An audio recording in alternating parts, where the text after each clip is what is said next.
Natural hair colour కోసం చూస్తున్నారా? అయితే Anoos henna and black expert వాడండి. గురువుగారు నమస్కారం. గురువుగారు నమస్కారం అండి సంధి గారు. గురువుగారు, మరి ఉగాది రాబోతుంది. తెలుగు నూతన సంవత్సరం మనందరం కూడా బాగా సెలబ్రేట్ చేసుకుంటాము. పంచాంగం తెలుసుకోవాలని అందరూ కూడా అనుకుంటారు. దట్టు సురేష్ బాబు గారిని తెలుసుకోవాలని ఆతృతగా చాలా మంది ఎదురు చూస్తున్నారు. మరి ఉగాది నామం ఏమిటి, ఎలా ఉండబోతుంది ఉగాది పంచాంగం, అలాగే ద్వాదశ రాశుల వారి రాశి ఫలాలు ఎలా ఉండబోతున్నాయి తెలియజేస్తారా గురువుగారు? నమస్కారం అండి సంధి గారు. ముందు మనము శ్రీ పరాభావ నామ సంవత్సరం అంటే ఏంటో తెలుసుకుందాం. ఈ సంవత్సరం పేరు పరాభవ నామ సంవత్సరం. శ్రీ పరాభావ నామ సంవత్సరం. సో మీకు పరాభావం అంటే తెలుస్తూ ఉంటుంది. అవమానం, ఇన్సల్ట్ జరగటము, కొంచెం ఓడిపోవటం, అపజయము, ఇవన్నీ నెగటివ్ వర్డ్ అనమాట. ఇదేంటి నెగటివ్ వర్డ్ తో ఈ సంవత్సరం అంతా ఉంది అని చాలా మందికి ఒక డౌట్ వస్తుంది. దీని మీనింగ్ చాలా సింపుల్ అండి. ఎవరైతే అధర్మంగా ఉంటారో, ఓకే, ఎవరైతే లోన్ ఒకటి పెట్టుకొని పైకి నవ్వుతూ కపటంగా ఉంటారో వాళ్ళని ధర్మబద్ధంగా నడవటానికి, వాళ్ళ కపటాలన్నీ బయటకు కొట్టేసి వాళ్ళలో ఉన్న ఒక జెన్యున్ ఆథెంటిసిటీని బయటకు తీసుకొచ్చే సంవత్సరమే ఇది పరాభవ నామ సంవత్సరం. పరాభావం. ఎవరికి పరాభావం జరుగుతుంది? అధర్మబద్ధంగా ఉన్న వాళ్ళకి. ఎవరికి అవమానాలు జరుగుతుందంటే ఎవరైతే వేరే వాళ్ళని ఇన్సల్ట్ చేస్తూ ఉంటారో ప్రకృతి ఊరుకోదండి. నేను నా ఇష్టం వచ్చినట్టు చేసుకుంటే ప్రకృతి ఊరుకోదు. అందుకని ప్రకృతి కరెక్ట్ చేస్తుంది అనమాట అధర్మబద్ధంగా ఉన్న వాళ్ళకి. రెండోది, లోన ఏదో మోసపూరితమైన ధోరణి ఎవరికైతే ఉంటుందో వాళ్ళని కరెక్ట్ చేస్తుంది. ఎవరు చేస్తారు? నేచర్ చేస్తుంది. కాబట్టి పరాభావనామ సంవత్సరం అంటారు. వాళ్ళకి మాత్రమే అవమానం. సిన్సియర్గా ఉండి హానెస్ట్గా ఉండి చేసుకునే వాళ్ళకైతే ఏమీ ఉండదు. పెద్ద పెద్ద పొలిటికల్ పార్టీలు, నాయకత్వ లక్షణాలు ఉన్న వాళ్ళకి వాళ్ళల్లో ద్వేషపూరితమైన వాతావరణం ఉంటే బయటకు ఎక్స్పోజ్ అయిపోయేసి వాళ్ళు కింద పడిపోతారు. వాళ్ళకి అవమానం జరుగుతుంది అని గమనించుకోవాలి. గురువుగారు, మరి ద్వాదశ రాశుల్లో మొదటి రాశి అయిన మేషరాశి వారికి ఈ పరాభవ నామ సంవత్సరం ఎలా ఉండబోతుంది గురుగారు? ఓం గం గణపతియే నమః. స్వర్ణలక్ష్మి నమస్తే అస్తు. పరబ్రహ్మ స్వరూపిణి రాజ్యం దేహి ధనం దేహి సర్వ కామాంచ దేహి మే. స్వర్ణలక్ష్మి అమ్మవారు మన అందరికీ, మేషరాశి వాళ్ళకి, మీకు, మాకు, ఇక్కడ అందరూ ఉన్న టెక్నీషియన్లు అందరికీ బ్రహ్మ జ్ఞానాన్ని ఇవ్వాలని ఫస్ట్ మనం కోరుకున్నాం. తప్పకుండా. ఇదేంటండి బ్రహ్మ జ్ఞానం? ఇదేదో ఆధ్యాత్మికలో వాళ్ళు వీళ్ళు మాట్లాడుకున్న లాంగ్వేజ్ ఇక్కడ వచ్చిందని అనుకోవద్దు. మనం ఎట్టి పరిస్థితుల్లో కూడా ప్రతిసారి ప్రతి నిమిషం ఆనందంగా ఉత్సాహభరితంగా ఉండే ఒక మైండ్ సెట్ ఉంటేనే బ్రహ్మతత్వం. ఆల్వేస్. కొన్నిసార్లు మనకు కావాల్సిన దగ్గర ఉంటాయి, కొన్నిసార్లు దూరంగా ఉంటాయి, కష్టపడి తెచ్చుకోవాలి. కొన్నిసార్లు అనుకున్న వెంటనే అవుతాయి, కొన్నిసార్లు కావు. బట్ ప్రతి సందర్భంలో కూడా, ప్రతి చోట కూడా, ప్రతి ఒక్కరితో కూడాను మనం ఆనందంగా ఉత్సాహంగా ఉండగలగాలి. ప్రతిదీ మనం పవిత్రంగా చూడగలగాలి. అదే బ్రహ్మతత్వం. ఇది అర్థమై మనం చేస్తుంటే I'm also Brahma, you are also Brahma. ముందు ఈ జ్ఞానం మన అందరికి రావాలి, ఈ మైండ్ సెట్ అందరికి రావాలి అని మనం స్వర్ణలక్ష్మి అమ్మవారిని కోరుకున్నాం. అమ్మవారు మాత్రమే ఇలాంటి జ్ఞానాన్ని ఇస్తారు, లక్ష్మీదేవి. మిగతా వాళ్ళ గురించి మనకైతే ఐడియా లేదు. కానీ అంటే అమ్మవారు స్వర్ణలక్ష్మి అమ్మవారు. ఎందుకంటే లక్ష్మీదేవి కటాక్షం ఉంటేనే అట్లాంటి యోగులకు కానీ, మహర్షులకు కానివ్వండి, ఈవెన్ సాక్షాత్తు తిరుపతి వెంకటేశ్వర స్వామికి కూడాను లక్ష్మీదేవి లేకపోతే ఏముందో మనందరికీ తెలుసు, అవతారమే ఉండేది కాదు. అందుకని అమ్మవారిని సెర్చ్లోనే ఆయనకు అవతారం వచ్చేసింది. కాబట్టి అందుకని అమ్మవారి యొక్క కృప ఉంటే ఇలా ఒక ఆనందభరితమైన, ఉత్సాహభరితమైన వాతావరణం ఉంటుంది. అందుకని మనకి శ్రీ సూక్తం అనేది వేదాల్లోనే పెట్టేశారు. ఎందుకు పెట్టారు? మహర్షులు వాళ్ళ తర్వాత ఏంటండి ఉండాలని చెప్పేసి. అందుకని అలాంటి మంచి హ్యాపీ అయిన మూమెంట్ ప్రతి నిమిషం ఉండాలని మనం అమ్మవారిని కోరుకుందాం. అలానే ప్రతి ఒక్కరికి రాజ్యం దేహి అంటే ఏంటి? వాళ్ళకు ఒక పవర్, స్టేటస్, అథారిటీ, ఒక కమాండింగ్ నేచర్. ఒక మాట నోట్లో నుంచి వచ్చిందంటే 1000 మంది వాళ్ళ మాటలు ఫాలో అవ్వాలి. ఇలా ఒక కెపాసిటీ అందరికీ ఉండకంటే రాజ్యం దేహి. అమ్మవారు అందరికి రాజ్యాన్ని ఇవ్వాలి. ధనం దేహి. అమ్మవారు ప్రతి ఒక్కరికి ధనం ఇవ్వాలి. ఎంత ధనం ఇవ్వాలి? ఇంటి నిండా ధనం ఉండాలి. ఆఫీస్కి పోతే ఆఫీస్లో ధనం ఉండాలి. బ్యాంకుకి పోతే బ్యాంక్ అకౌంట్లో ధనం ఉండాలి. యూపీఐ చేస్తే ఎంత అమౌంట్ ఉందని చూసుకోకూడదు, ముందు కొనేసి అవతల వేసేయాలి. అంత ధనం ఉండాలి. లాస్ట్ సర్వ కామాంచ దేహిమే. అంటే చాలా కోరికలు ఇంకా మనకి ఉంటాయి, అవన్నీ వెంటనే నెరవేరాలి. ఎలా మనసులో వచ్చింది అలా కోరిక నెరవేరిపోవాలి. అలా అమ్మవారు మేషరాశి వాళ్ళందరికీ చక్కగా ఈ పరాభావనామ సంవత్సరంలో అష్టలక్ష్ములతో ఆశీర్వదించాలని మనం కోరుకున్నామండి. ఒక మొక్కలో మేషరాశి వాళ్ళకి కనుక చూసుకుంటే శ్రీ పరాభావనామ సంవత్సరంలో మేషరాశి వాళ్ళకి చాలా బాగుందని గమనించుకోవాలి. చాలా బాగుందని గమనించుకోవాలి. కొన్ని చోట్ల ఛాలెంజెస్ ఉన్నాయి, అవి అంటే మనం చూసుకున్నాం. సో దట్ ఎక్కడెక్కడ ఛాలెంజెస్ ఉన్నాయి వాళ్ళు మార్క్ చేసుకొని ఆ విషయంలో కొంచెం జాగ్రత్తగా కాన్షియస్తో, ఓకే, ఒక అవగాహన ముందుకెళ్ళిపోతూ ఉంటే బాగుంటుంది. ఆ ఉద్దేశంతో మనం రాశి ఫలాలు చెప్పుకుంటాం. ఇందులో వీళ్ళకి చూడండి ఎంత బాగుంది. ఆదాయం 11, వ్యయం 5. ఎలా ఉంది? చాలా ఎక్కువగా ఉంది. రెండోది వీళ్ళకి రాజ్యపూజ్యం 2, అవమానం 4. ఒక అపార్చునిటీస్ లాగా చూపించి తర్వాత వీళ్ళని ఒక చట్టంలో ఇరిగించేసి వీళ్ళని ఇబ్బంది పెట్టి వెళ్ళిపోయే వాళ్ళు ఎక్కువ ఉంటారు. ఈ ఒక్క విషయం కనుక గమనించుకుంటే మేషరాశి వాళ్ళు వీళ్ళ చుట్టూ ఏంటంటే కావాలి అని చెప్పేసి వీళ్ళు ఎదుగుతూ ఉంటే వీళ్ళు కాకుల్లాగా పొడి చేసి ఇబ్బంది పెట్టేవాళ్ళు రెడీగా కాసుకొని కూర్చున్నారు. అయితే వాళ్ళు ఎలా ఉంటారు, చాలా సౌమ్యంగా చక్కగా అద్భుతంగా నవ్వుతూ అసలు సో ప్లీజెంట్ సో లవ్లీగా ఉంటారు. వీళ్ళు కనుక్కోలేరు, అక్కడ ప్రాబ్లం వస్తుంది. అందుకని గమ్ గణపతియే నమః అని గణపతికి ప్రార్థన చేస్తున్నాను అనమాట. అందుకని ఈ విషయం గమనించుకోండి. కొత్తగా వచ్చిన వాళ్ళని నమ్మొద్దు, కొత్తగా వచ్చిన ప్రాజెక్ట్స్ నమ్మకూడదు, కొత్తగా ఏంజల్స్ వస్తాయి దేవదూతలు, అట్లాంటి వాళ్ళని నమ్మొద్దు. వాళ్ళు మీ దగ్గర ఉన్న తీసుకుపోయే వరకే ఏంజల్స్, ఆ తర్వాత వాళ్ళు వికృతమైన ఆకారాలని కనిపిస్తూ ఉంటాయి. కాబట్టి ఈ ఒక్క విషయం కనుక గమనించుకుంటే మీకు శ్రీరామ రక్ష 2026 శ్రీ పరాభావన సంవత్సరం రాకింగ్ రాసులీలే అని చెప్పాలి. అంటే మనం ఇందులో గ్రహాలు ఏ స్థానాల్లో, అవునండి, ఇది చాలా ఇంపార్టెంట్. వీళ్ళకి 12వ స్థానంలో శని ఉన్నారండి. అంటే వీళ్ళకి ఏలినాటి శని జస్ట్ స్టార్ట్ అయింది. అందుకని ఏలినాటి శని ప్రభావంతో ఉంది. కానీ వీళ్ళ అదృష్టం ఏమంటే వేద విపరీత వేద నా కాన్సెప్ట్ల వల్ల శని ప్రభావం వీళ్ళ మీద పడదు. అట్లీస్ట్ 6 months అయితే గ్యారంటీ పడదు. సో ఈ సంవత్సరంలో ఒక 6 months హ్యాపీగా ట్రావెల్ చేయొచ్చు. ఆ తర్వాత కొన్ని విషయాల్లో జాగ్రత్తలు తీసుకుంటే సరిపోతుంది. గురువు 3వ స్థానంలో ఉన్నారండి. గురువు 4వ స్థానంలో మారినా కానీ అగైన్ విపరీత వేద ఉండటంతో గురువు పెట్టే ఒక ప్రభావాలు కూడా వీళ్ళ మీద పడవు. తర్వాత 6 months ఏదో విధంగా కాపాడుతూ ఉంటారు అనమాట. అంటే ఏదైతే గ్రహం వీళ్ళకి ఇబ్బంది పెట్టాలని చూస్తూ ఉంటుందో ఆ గ్రహాలు ఇబ్బంది పెట్టడానికి రెడీగా ఉన్నా కానీ వీళ్ళ అదృష్టం కొన్ని వేరే గ్రహాలు అడ్డు రావడంతో వేరే కొన్ని రీజన్ల వల్ల అవి వీళ్ళ మీద ఎక్కువగా ఇబ్బంది పెట్టని పరిస్థితి ఉంటుంది. యాక్చువల్గా లాస్ట్ ఇయర్కి వీళ్ళకి స్టార్ట్ అయింది నడిచినాయి, కానీ చాలా మందికి వాటి యొక్క ప్రభావం పడలేదు. అయితే ఇప్పుడు పడే అవకాశం ఉంది, కానీ వీళ్ళ అదృష్టం ఏమంటే ఈ సంవత్సరం కూడా ఎక్కువగా పడదు. అందుకని కొంచెం జాగ్రత్తగా ఉంటారు. వీళ్ళకి ఏమవుతుందంటే తర్వాత కేతు తర్వాత వీళ్ళకి రాహు బాగా కాపాడుతున్నాడు. 11వ స్థానంలో రాహు ఉండటంతో వీళ్ళకి రాజమార్గాన్ని ఇస్తూ ఉన్నారనమాట. అందుకని ఈ శని గురువులు అప్స్ అండ్ డౌన్స్ తో ఉన్న రాహు బాగా మంచి సపోర్ట్ ఇవ్వడంతో రియల్ ఎస్టేట్ ప్రొఫెషనల్స్, తర్వాత మూవీ ఇండస్ట్రీస్ వాళ్ళు, పొలిటీషియన్స్, ఇలా రకరకాల ఫీల్డ్స్ లో ఉన్న వాళ్ళంతా కూడా రాహుకి సంబంధించి వాళ్ళు ఉన్న వాళ్ళంతా కూడా బాగా విశేషంగా లాభపడ్డారు. మీరు చూసుకున్నారనుకోండి, ఈ సంవత్సరం శని ఒక్కొక్క గ్రహం చూసుకుంటే శని ఏలినాటి శనిని తీసుకొని వస్తూ ఉన్నారు. జనరల్ గా ఈ టైంలో ఏమవుతుందంటే ఒకే విషయంలో జాగ్రత్తగా ఉండాలి. మానహాని, కావాలని అవమానించే వాళ్ళు ఉంటారు. మనకి ఫస్ట్ లో అదే అవమానం అంటే ఏంటి, శని వల్ల మానహాని అంటే ఏంటి, వీళ్ళకి గౌరవాన్ని భంగం చేసుకోవడానికి ఖచ్చితంగా కూర్చొని ఉన్నారు.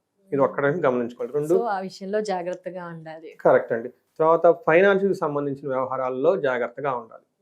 మనీని తీసుకోవడం, మనీ ఇప్పుడు అంటే ఎదుటి వాళ్ళకి ఏం కావాలంటే మనీ అనండి, మనీ వస్తే సగం వాళ్ళు హ్యాపీ అయిపోతుంది. 2వది కీర్తి ప్రదేశంలో ఏదో విధంగా పాడు చేద్దామని చూస్తూ ఉంటారు. 3వది వీళ్ళకైతే వాళ్ళు ఉండదు, రిలేషన్షిప్స్ లేదంటే ఫ్యామిలీ మెంబర్స్, ఆఫీస్లు, ఈ గొడవలు ఆ గొడవలు ఇవన్నిట్లో కూడా ఇబ్బందులు. ఈ 3 ప్రాబ్లమ్స్ ఎక్కువ ఉండే జనాలు. ఫాదర్కి హెల్త్ విషయంలో కొంచెం జాగ్రత్తగా ఉంటే బాగుంటుందండి. నెక్స్ట్ గురువు చూద్దాం. గురువు వీళ్ళకి అగైన్ 3వ స్థానంలో ఉండి తర్వాత 4వ స్థానానికి కూడా రాబోతూ ఉన్నారండి. 3వ స్థానంలో ఉన్న గురువు వీళ్ళకి వివాహానికి సంబంధించి, తీర్థయాత్రలు చేయడానికి సంబంధించి చక్కగా అనుకూలంగా ఉంటుంది. ఎప్పుడైతే గురువు మనకి గోదావరి పుష్కరాలు వస్తుంది జూన్, గురువు మారుతున్నారండి. గురువు మారుతున్న తోటి 4వ ఇంటికి వెళ్తూ ఉన్నారు. 4వ ఇంట్లో గురువు ఉంటే ఏమవుతుందంటే కొన్ని విషయాల్లో బాగుంటుంది, కొన్ని విషయాలు జాగ్రత్తగా ఉంటారు.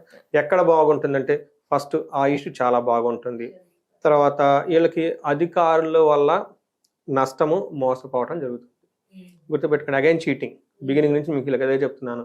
కావాలని నమ్మించి మోసం చేసేవాళ్ళు, చీటింగ్ చేసేవాళ్ళు ఎక్కువ ఉంటారు. గురువు 4వ స్థానంలో ఉండటం వల్ల మనకి ఏమని చెప్తారంటే ధన వ్యయం, దేశత్యాగం, కలహం అని చెప్తారు. అంటే ఏముంది, యాచన బుద్ధి. అప్పటిదాకా వీళ్ళు చాలా స్ట్రాంగ్గా, డిగ్నిటీగా, ఉన్నతంగా ఉన్న వాళ్ళు ఏదో ఒక అవసరం వచ్చేసి మాకు ఆ హెల్ప్ చేస్తారు, ఈ హెల్ప్ చేస్తారని ఒక అడిగే అవకాశం వస్తుంది, అనే ఒక అవసరం వస్తుంది వీళ్ళకి. దానికి మనకేం చెప్తాడు, అధికార నష్టం, మోసపోవడం జరుగుతూ ఉంటుంది. దాంతో పాటు ధన వ్యయం జరుగుతుంది. దేశత్యాగం అంటే దేశత్యాగం అని చెప్తూ ఉంటారు. అంటే వీళ్ళు ఉన్న పొజిషన్ నుంచి లేదంటే ఉన్న జాబ్ నుంచి కొంచెం దూరంగా వెళ్ళి ప్రమోషన్స్ రావటం, వేరే డిపార్ట్మెంట్కి వెళ్ళే అవసరం ఎక్కువ ఉంటుంది. మనకి ఏం చెప్తారంటేనండి, సత్య హరిశ్చంద్ర ఆయన రాజు, మనం ఇనే ఉంటాం. ఆయన ఏమైనా దోషం చేశాడంటే లేదండి, ఆయన జెన్యూన్ హానెస్ట్ పర్సన్, నా సత్యాన్ని పలుకుతూ ఉంటారు. ఆయన సత్య నిరతను చూసి దేవతలు కూడా ఆశ్చర్యపోయి ముచ్చట పడుతూ ఉంటారు, అబ్బా మీరంతా మాట్లాడలేకపోయారని. అట్లాంటి ఆయన్ని ఆ సింహాసనం నుంచి కూలగొట్టేసి పాపం అడవులకి ఎక్కడికి పంపించేస్తారు. ఎవరు పంపించారంటే దేవదూతలు, వాళ్ళ మీద ఈర్ష్యపడేసి. అందుకని మనం జెన్యూన్గా హానెస్ట్గా హంబుల్గా ఉన్నా కానీ గ్రహాలు వాడు చేసే పనులు అవి చేసేసుకుంటూ ఉంటాయి. అందుకే శివుని సైతం కూడా గ్రహం ఏం చేస్తాడు, మనం బయటికి పంపించేస్తాం, మనం చూసేస్తుంటాం అనమాట. అందుకని ఈ సత్యహరిశ్చంద్రమూర్తి ఆయనకి 4వ స్థానంలో గురువు ఉన్నప్పుడు ఇలా జరిగింది అని చెప్తూ ఉంటారు అనమాట.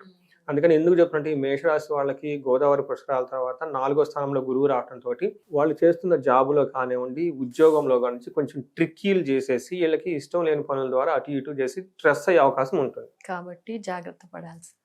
అందుకని ఎవరు వీళ్ళు చేసేది నమ్మినోళ్ళే చేస్తారు, నమ్మనోళ్ళు కాదు. అదే గురుగారు మొదటి నుంచి అదే మన చుట్టూ ఉన్న వాళ్ళు అదే సినిమాలో డైలాగ్ ఉంటుంది చూడండి, ఎక్కడో శత్రువులు అంటారు మన చుట్టే ఉంటారు ఉంటారని నేను చెప్పినట్టు వీళ్ళకి పాపం ఎవరైతే నమ్ముకొని కూర్చొని ఉంటారు ఎంతకాలం వాళ్ళకి కావాలని చెప్పేసి చేస్తూ ఉంటారు కాబట్టి కొంచెం జాగ్రత్తగా ఉండాలి. రాహు వీళ్ళకి బాగా కేర్ అండి, రాహు వీళ్ళని బాగా రక్షిస్తూ ఉన్నాడు అనమాట. ఎన్ని 1000 బాణాలు వచ్చినా కానీ షీల్డ్ కాపాడేవారంటే రాహు. చాలా బాగుంది. ఏమవుతుందంటే వస్త్రమాల్యాది లాంఛనం, క్షీరాన్నాది భోజనం, గో జీవ వాచి సంఘానం అని చెప్తారు. అంటే మనకి పూర్వకాలంలో సంస్కృతంలో కాబట్టి అప్పట్లో గుర్రాలు, ఏనుగులు, ఎలుగుబంట్లు వచ్చి బాగా సపోర్ట్ చేస్తాయి వీళ్ళకి.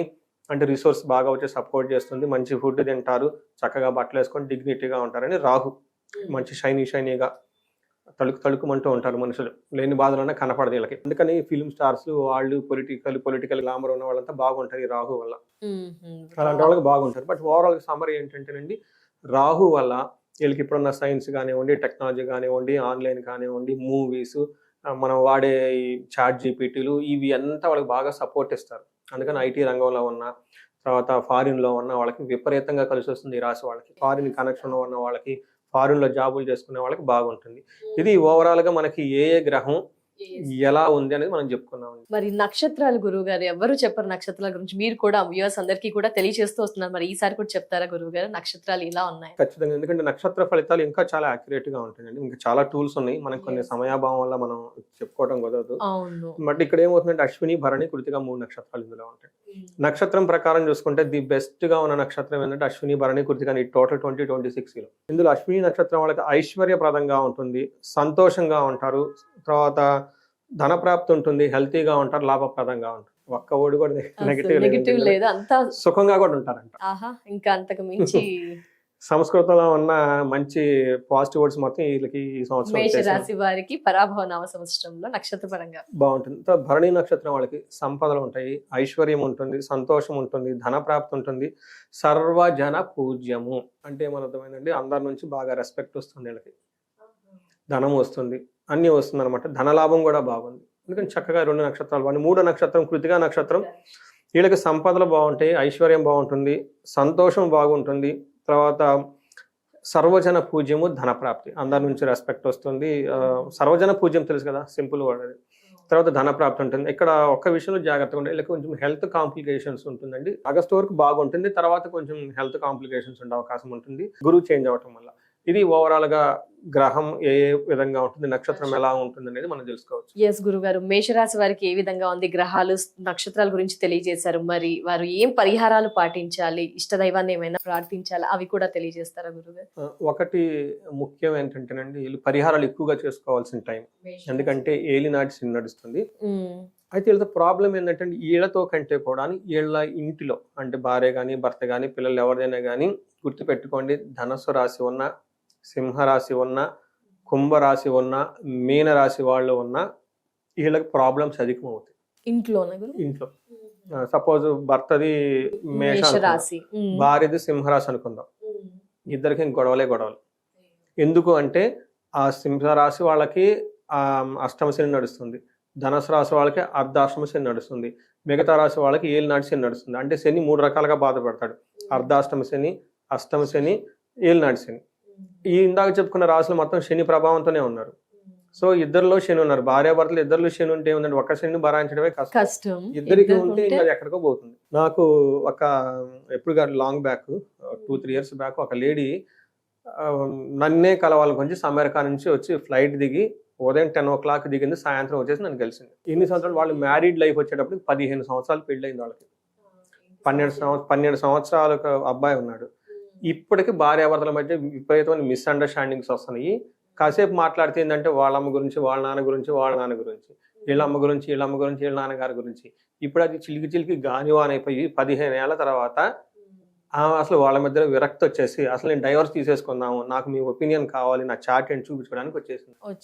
అక్కడ ఫ్రస్ట్రేషన్ అయిపోయేసి ఆ గొడవ నేను ఇంటికి వచ్చి చూసిన తర్వాత ఆమెకేమో ఏలినాటి శని నడుస్తుంది, ఆయనదేమో అర్ధాశ్రమ శని నడుస్తుంది, గోయిందా ఇంకేముంది. కూర్చోబెట్టి కౌన్సిలింగ్ ఇచ్చమ్మా, మీ హస్బెండ్ శ్రీరామచంద్రమూర్తి పాపం ఆయన శని ప్రభావంతో ఉన్నాడు, ఆయన మాత్రం ఏం చేయలేడు, నువ్వు సీతామహాలక్ష్మి, మీ ఆయన కూడా ఏమి చేయలేడు, శని భగవాన్ ఉన్నారు, మీ ఇద్దరు ఒక పప్పెట్స్ లాగా బొమ్మల్లాగా శని మహాత్ముడు ఆడుకుంటూ ఉన్నారు, ఈ విషయం మీరు గమనించుకోండి. అన్ని సంవత్సరాలు రన్ అవుతూనే ఉంది గురు. అంటే అప్పుడే వచ్చింది అది, వాళ్ళ మ్యారీడ్ లైఫ్ 15 years. నన్ను వచ్చి కలిసిన టైంలో శని యొక్క ప్రభావం ఉంది వాళ్ళిద్దరికి. కూర్చోబెట్టి ఇద్దరికి కౌన్సిలింగ్ ఇచ్చేసి ఆయన జాతకం కూడా చూసుకొని, ఏమో జాతకం చూస్తే ప్రాబ్లం అర్థమైంది, ఆయన జాతకం చూస్తే ఇంకేముంది ప్రాబ్లం అయింది. ఇంకా కనిపించింది 15 సంవత్సరాలు అన్యోన్యంగా కాపురం చేసుకున్న వాళ్ళు ఇప్పుడు సడన్ గా ఆ థాట్ ఎందుకు వచ్చిందంటే ఎందుకని. అప్పుడు ఆ తర్వాత కొన్ని పూజలు అవన్నీ సజెస్ట్ చేశాను, వెళ్ళిపోయిందండి. అంటే ఎందుకు చెప్తున్నా అంటే ఇలా పార్ట్నర్స్ ఉన్నా గమనించుకొని వాళ్ళ మధ్య చాలా తీవ్రంగా గొడవలు వచ్చే అవకాశం ఎక్కువ ఉంటుంది కాబట్టి జాగ్రత్తగా ఉండాలి. వీళ్ళకి పరిహారాలు, ఫస్ట్ శని పిప్పలాద స్తోత్రం చదువుకోవాలి. రెండోది హనుమాన్ చాలీసా రెగ్యులర్గా చదువుతూ ఉండాలి. శనికి సంపూర్ణ శాంతి పూజలు, గురువుకి సంపూర్ణ శాంతి పూజలు చేసుకుంటూ ఉండాలి. వీటితో పాటు ఇంకా వాళ్ళ ఇండివిజువల్ జాతకంలో చూసుకొని వాళ్ళ ఏజ్ పర్టికులర్గా 35 to 45 ఉండి ఒక మేనేజర్ లెవెల్ పొజిషన్లో, కొన్ని సీనియర్ లెవెల్లో ఉండి కెరియర్ ఎక్కడైనా స్టాగ్నేటెడ్ అయిపోయింది, మేము ఇక్కడ ఆగిపోయామన్న ఒక ఫీలింగ్ కనుక వచ్చి ఉంటే ఒక్కసారి ఇండివిజువల్ జాతకం చెక్ చేయించుకొని, అందులో వాళ్ళకి కొన్ని దోషాలు ఉంటాయి, కొన్నిసార్లు శాపాలు అంటారు, అవి శాపాలు వచ్చేటప్పటికి ఆ లైనేజ్లో ఉంటుంది, దోషాలు వచ్చేటప్పటికి గ్రహాల వల్ల వస్తుంది. ఇవన్నీ చెక్ చేయించుకొని వాటిని మనకి బ్లాకేజెస్ అంటారు. అంటే మనకి తెలవకుండా ఎక్కడో బ్లాకేజెస్ ఆగిపోయింది మన గ్రోత్. మనకి మోడర్న్ సైన్స్లో ఏమంటారంటే మిడ్ లైఫ్ క్రైసిస్ అంటారు. అది ఎందుకు వచ్చింది వాళ్ళకి తెలియదు, క్రైసిస్ అయితే ఉంది, బట్ జ్యోతిష శాస్త్రం దానికి రీజన్ చెప్తుంది. అందుకని ఇది సైన్స్ బియాండ్ సైన్స్ అంటారు అనమాట. ఆ బ్లాకేజెస్ తీసుకుంటే ఇలా లైఫ్ 10 times గ్రోత్ ఫాస్ట్ గా ఉంటుందండి. చాలా ధన్యవాదాలు గురువు గారు. మేషరాశి వారి యొక్క రాశి ఫలం పూర్తిగా తెలియజేశారు, పరిహారం కూడా తెలియజేసినందుకు ధన్యవాదాలు గురువు గారు. నమస్కారం. ధన్యవాదాలండి. నమస్కారం.